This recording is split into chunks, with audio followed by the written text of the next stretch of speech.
Õnnistatud rahupäeva sulle, kallis veebikirikuline, ja tänu Jumalale selle hingamispäeva eest, mida tema meile on andnud.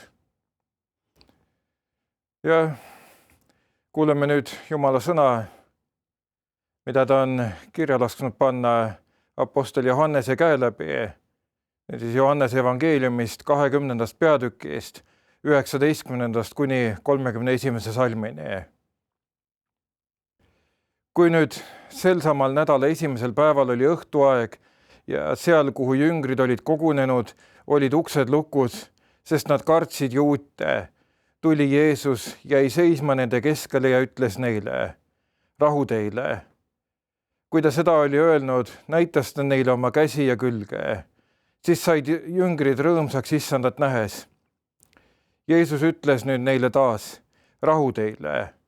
Nõnda nagu isa on läkitanud minu, nõnda saadan ka mina teid. Kui ta seda oli öelnud, puhus ta nende peale ja ütles neile, võtke vastu püha vaim. Kellele te iganes patud andeks annate, neile on need andeks antud. Kellele te patud kinnitate, neile on need kinnitatud. Aga Toomas, keda nimetatakse kaksikuks, 1:12, ei olnud nendega, kui Jeesus tuli. Teised jüngrid ütlesid nüüd talle, me oleme näinud issandat, aga tema ütles neile, kui ma ei näe tema käte sees naelajälgi ning ei pista oma sõrme naelte asemeisse ega oma kätt tema külje sisse, ei usu ma mitte. Ja 8 päeva pärast olid ta jüngrid taas kodus ja Toomas nendega. Uksed olid lukus, aga Jeesus tuli, jäi seisma nende keskele ja ütles, rahu teile. Seejärel ta ütles Toomale, pane oma sõrm siia ja vaata minu käsi ning pane oma käsi ja pista mu külje sisse ning ära ole uskmatu, vaid usklik. Toomas vastas talle, minu issand ja minu Jumal. Jeesus ütles talle, kas sa usud seepärast, et sa oled mind näinud? Õndsad on need, kes ei näe, kuid usuvad. Jeesus tegi jüngrite ees veel palju muid tunnustähti, mida ei ole sellesse raamatusse kirja pandud, aga need on kirja pandud, et te usuksite, et Jeesus on Kristus, Jumala poeg, ja et teil uskudes oleks elu tema nimes. Aamen, see on Jumala sõna. Kunagi ammu töötasin ma aastaid veoautojuhina. Ja siis, kui oli kõige kiirem tööaeg, tavaliselt oli see sügisel, kuna ma vedasin vilja põhiliselt, siis ma jätsin auto vajaduse korral ööseks sinna objektile, kus ma parasjagu töötasin. Ja käisin koduvahet kas siis ühistranspordi või sõiduautoga. Sest suure auto sõidukilomeeter on kordades kallim kui väiksel autol ja niiviisi sai raha kokku hoida.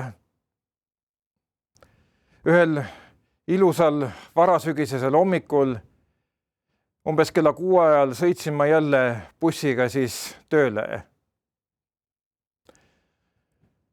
Kuid bussipeatusest siis minu selle hetke objektini oli mitu kilomeetrit ja ma läksin need jala, kuna mul tegelikult oli piisavalt aega ja ma ei hakanud siis seda viljaomanikku nii vara välja kutsuma. Aga ilm oli ilus, päike paistis, varasügisene hommik. Kõnnin mööda maanteed, selline väike kõrvaline maantee. Ja olin jõudnud umbes poole tee peale ja järsku kuulen maanteekraavis kõva krabinat, võiks öelda lausa mürinat. Ehmatasin ära, mis see nüüd on. Järgmisel hetkel oli ehmatus muidugi veel suurem, sellepärast, et kraavist kargas välja suur karu. Minust nii umbes 10 meetri kaugusel. Aga õnneks oli tema vist sama ehmatanud kui mina, sest karu pani kiiresti üle tee viljapõldu ja siis edasi mööda põldu, nii et vili lainetas metsa poole. Metsa ääres ajas ta ennast tagajalgadele püsti, vaatas ringi, et kas oht on möödas. Temal oli tõenäoliselt kiirem reaktsioon, sellepärast et mina ei jõudnud veel startidagi kuhugi suunas. Ja oligi, ma ei tea, mis oleks juhtunud, kui ma oleks karu eest jooksma hakanud, äkki ta oleks taga ajama hakanud. Jah, see on selline vahejuhtum, et millest võib olla küll minu puhul nüüd juba mitukümmend aastat möödas, aga minu jaoks on see lugu mällu sööbinud. Et see oli piisavalt suur elamus, nii-öelda siis kogu eluks.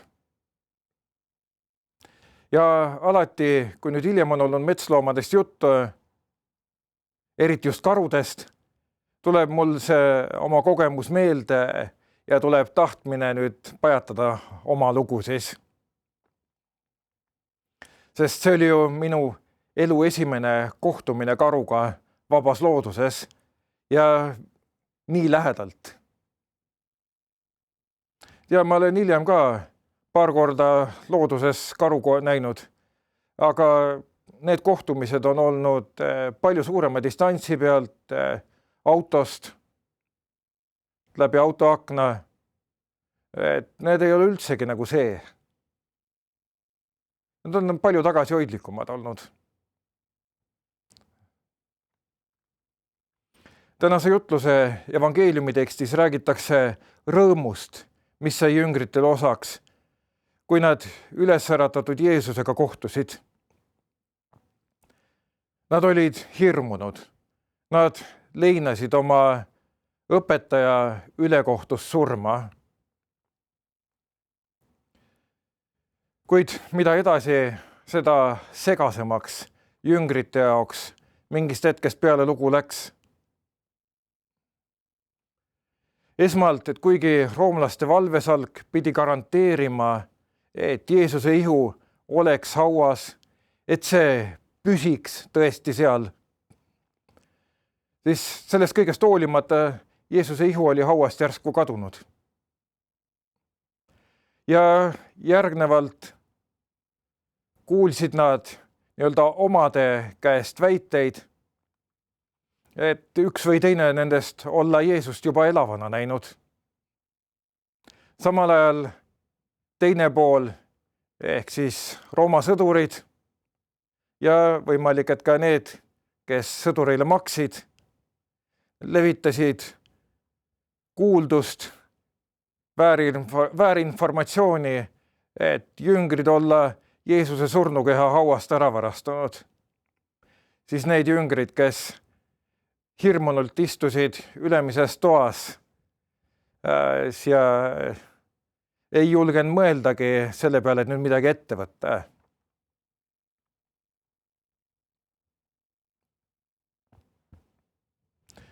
Et Jeesuse jüngrid kartsid siis ka neid valemängijaid. Neile, nagu nimetasin, maksti ja kui südametunnistuse piina, siis raha eest võib ju palju asju rääkida. Ja nüüd siis selline segaduses hirmunud seltskond, jüngrid ma mõtlen just. Siis nende ette ilmub äkki Jeesus ise. Uksed olid lukus, kuna nad kartsid, keegi tuleb äkki sisse, aga Jeesust ei takistanud lukus uks. Luukas kirjeldab oma evangeeliumi viimases peatükis sedasama sündmust seoses Emmause tee jüngritega, kui need parasjagu kuulutasid teistele jüngritele, kuidas nad olid issandat kohanud. Luukas kirjutab veel, et jüngrid siis ka esmalt kartsid, kui nad Jeesust nägid. Jeesuse sõnum jüngritele algas rahusooviga. Rahu teile. Tõenäoliselt just apostel Paulus võttis selle sealt, kui ta oma kirju alustas meile kristlastele tuntud fraasiga armu teile ja rahu Jumalalt meie isalt ja issandalt Jeesuselt Kristuselt. Aga Jeesuse rahusoov, selle mõte jüngritele oli see, et kõik on hästi, ei ole vaja karta. Jüngrid ei suutnud uskuda, et lihast ja luust Jeesus seisab nüüd järsku nende ees.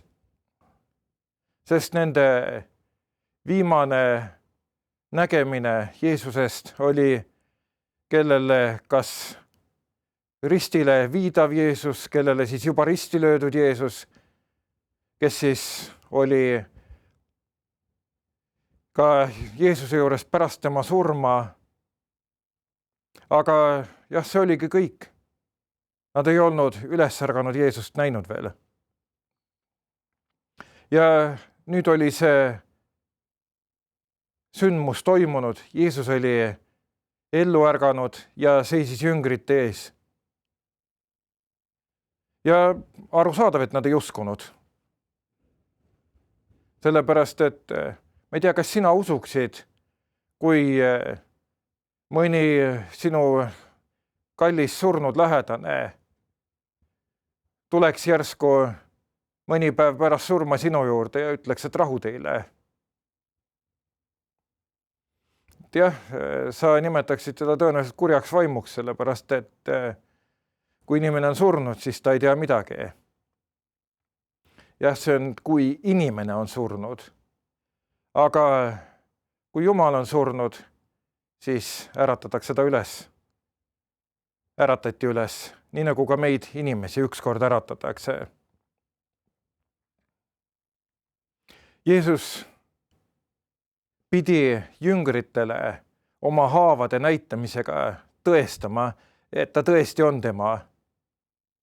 Siis nende haavade näitamisega, mis ta risti lüües oli saanud, pluss veel odatorge tema küljesse. Selle kohtumise tulemuseks oli rõõm, mis jüngreid valdas. Keegi ei kahelnud enam, keegi siis, kes nägid.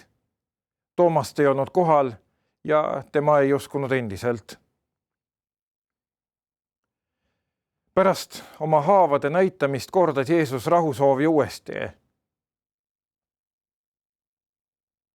Ja sellele teisele rahusoovile järgneb kogu kristlaskonnale ajalooliselt, eluliselt väga tähtis hetk. See on läkitamine kuulutama evangeeliumi. Jumala enesevolitusega. Nõnda nagu isa on läkitanud minu, nõnda saadan ka mina teid. Kui ta seda oli öelnud, puhus ta nende peale ja ütles neile, võtke vastu, püha vaim. See tähendab nii apostellikku õpetust kui ka missiooni kuulutada evangeeliumi. Viia evangeelium kõike maailma. Jeesus ei läkitanud kõike maailma ainult apostleid, vaid läbi apostlite läkitas ta kõike maailma, iga inimese, kes usub, et Jeesus on Kristus. Kes usub, et Jeesus on Jumala poeg. Isa on saatnud oma poja, isa ja poeg saadavad püha vaimu ja iga püha vaimuga täidetud inimene on saadetud maailma jätkama siis Jumala missionit, Jumala enda missionit.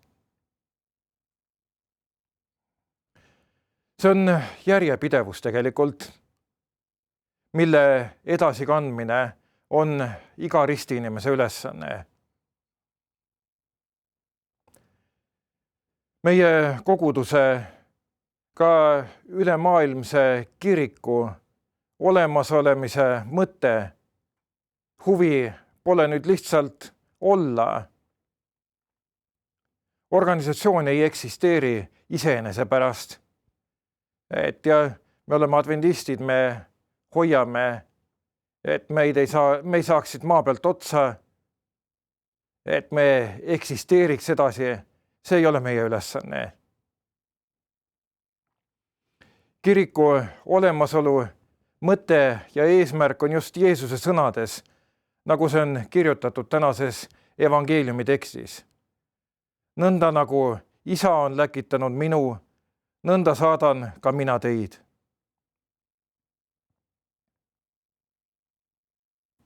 Tulen korraks karu juurde veel tagasi. See on jah minu kogemus, ma ei saa sellest üle ega ümber. Ma nägin karu ja ma tahan sellest rääkida.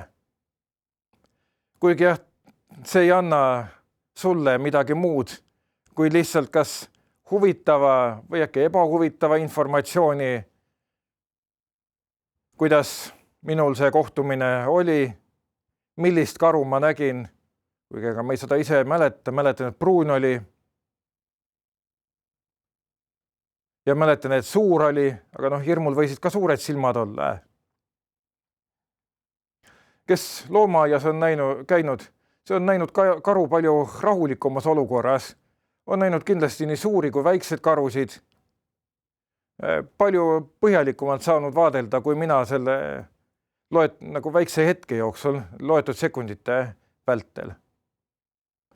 Ja üleüldse ei ole vaja ju hakata tõestama, et karu on olemas. Toomas aga ei uskunud ülestõusmisse enne, kui ta oli teda näinud. Samas, kui ta nägi, siis andis ta väga võimsa tunnistuse Jeesusest. Minu issand ja minu Jumal. Toomase kohta ei ole sellest sündmusest edasi enam piiblis peaaegu mingit infot. Teda on koos teiste jüngritega mainitud nimepidi veel siis, kui Jeesus jüngritele järve ääres ilmus ja on nimetatud ka uue 12. apostli valimisel. Ja see ongi kõik. Vana kristliku piiblivälise kiriku pärimuse järgi läks apostel Toomas missionärina Indiasse. Ma ei tea, kas see on nii, aga kui see nii on, siis jõudis Toomas kõikidest teistest apostlitest ju kõige kaugemale. Ja huvitav on see, et ühe India piirkonna kristlased igatahes nimetavad endid just apostel Toomase järgi Tooma kristlasteks. Nende Tooma kristlastega seoses on veel huvitav selline fakt, et keegi ei tea, kuidas ristiusk nendeni levis. Sest kui siin hilisema aja missionärid juba läksid laiali Aafrikasse, idamaadesse, kaasa arvatud siis Indiasse, siis nad leidsid juba need niinimetatud Tooma kristlased sealt eest.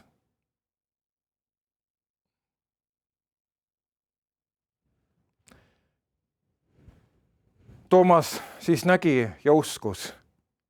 Ja samas ütles Jeesus talle, kas sa usud sellepärast, et sa oled mind näinud? Õndsad on need, kes ei näe, kuid usuvad. Jeesust ihulikult maa peal elamas, tegutsemas näinud inimesed surid kõik juba, võib öelda, ligi 2000 aastat tagasi, rohkem kui 1900 aastat tagasi.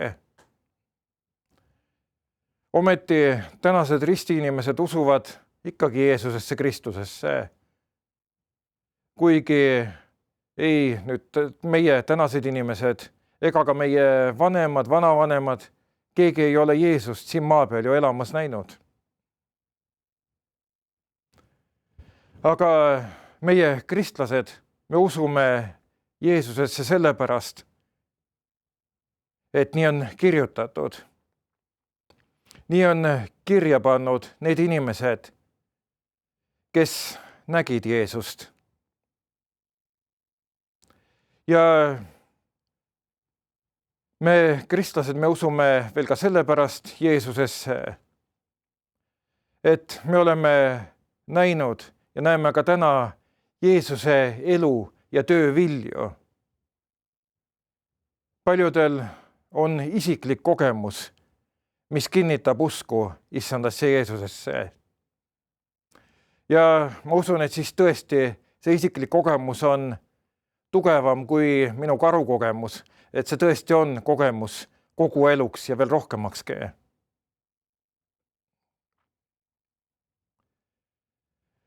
Aga nüüd ma küsin, et kas sellest kõigest rääkimine, kas see on eesõigus sulle või see on probleem, et sa pead rääkima Jeesusest, kellega sa küll siin maailmas lihalikult ei ole kohtunud, aga kellest sa oled lugenud, kelle tegude mõju sa tunned, keda sa oma vaimusilmas näed. Kas temast rääkimine on sulle eesõigus või mingi hädakaelas?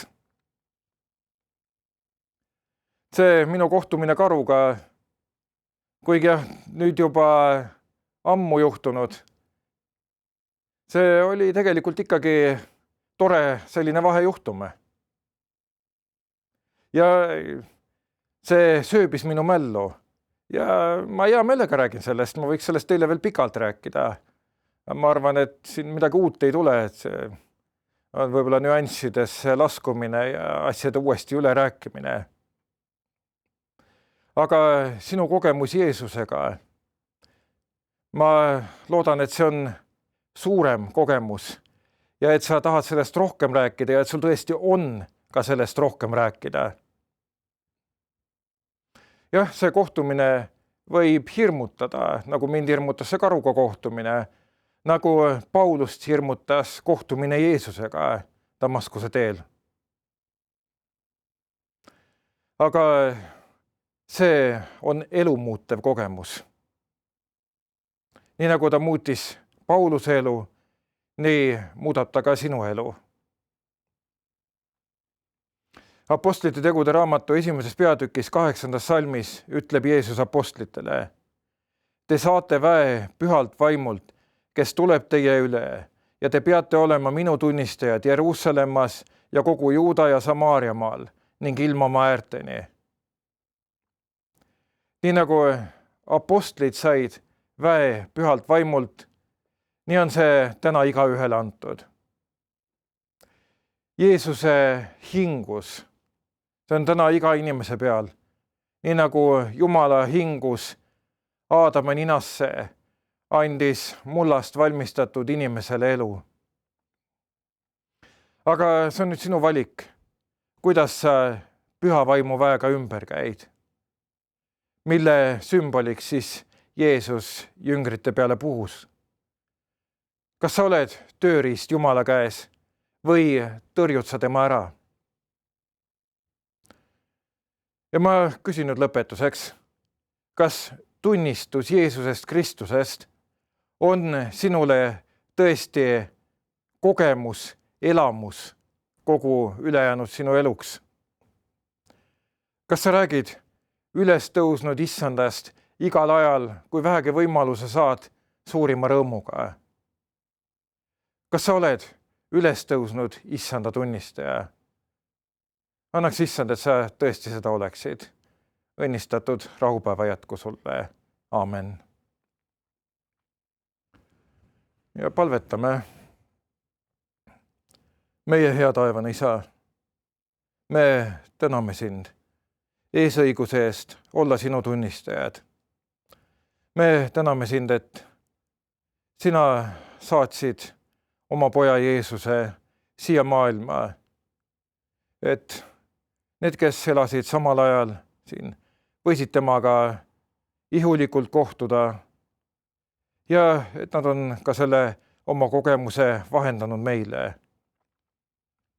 Aga täname sind, et me igaüks võime tõesti kohtuda Jeesusega, näha siin teda läbi sinu antud vaimusilmade. Palun aita, et me siis tõesti kuulutaksime sellest igal pool, igaühele, kellega me siin elus kokku saame. Palume seda Jeesuse Kristuse, meie issanda läbi. Aamen.